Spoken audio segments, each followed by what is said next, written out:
So my name is Berto Fernandez, and I play Dan in Next to Normal.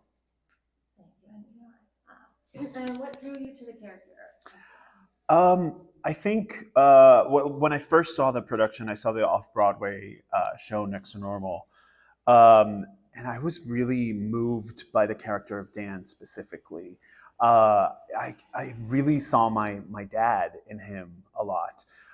Culturally, I'm from San Juan, Puerto Rico, so I think the Latin culture is very much about having the patriarch and the dad of the family be the provider and be the one who keeps everything together and who just keeps all the puzzle pieces and all the gears going in the machine that is a family, um, regardless of what they're feeling. So I definitely see a lot of that in Dan, and I can relate with my own family. And I thought it's important that characters like that are portrayed in theater.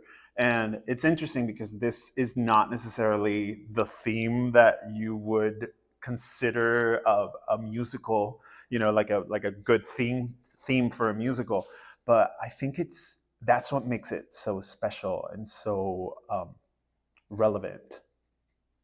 So, when you talk about relating to the character as far as family, Mm-hmm. out of curiosity, are there characters in Dan that are like you, or is he very different from Oh you no, personally? Or absolutely. I always it's funny because I was talking to Frankie while we were doing a little table work, and I think Dan might be a Virgo like me, which is like very much planned and very he likes his schedules. He likes to the order of it all, which of course is important, but it's also, you miss a lot of your emotional. Oops, sorry. You miss a lot of your emotional well-being when you are so focused on that, especially with a family that has been dealing with mental illness.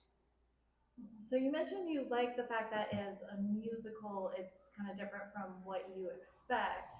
Um, what drew you to that, and what are some of the challenges of playing Um, this role? well, I think for this show, everyone has to sing. Like this is a very singer-heavy show. All the male characters are tenors. I'm usually not. I call myself a baritone with tenor tendencies, and I really have to sing up in the stratosphere for this show. But I think that really reflects to what the piece is about because you can't really sing any other way. You have to sing at the top of your lungs and you have to sing high and poignant because that's what you have to convey as this character. It's that feeling of desperation and that feeling of uncertainty that is, I think, drives the piece as well. Do you have a favorite song or piece or part of this play? Um, I do. I actually I love dance track. My track. I just think it has some beautiful melodies and it just really the journey and the valleys, the roller coaster of Dan as a character just is I think fantastic. Um, I think I love you don't know. Wait, no. I love I am the one. I mean that's the thing. Like it is a rock opera, so really a lot of the songs just keep blending into each other. So there's very little dialogue in between songs.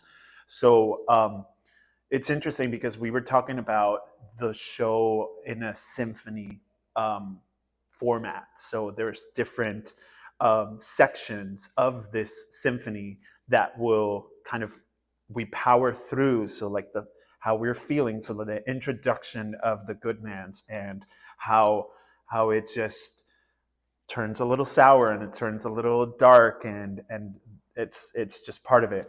But I think I Am the One is probably one of my favorite songs. It's also one of the hardest songs to sing, but I think it's one of those moments where Dan, you start seeing emotions because he's not as stoic and steadfast. You know, he's kind of like he's lived this life that is not necessarily all rainbows and unicorns, and and it gets to him, you know, and at some point it you have to like say something. And in a musical, the only way that we can say our emotions and our feelings is through song. So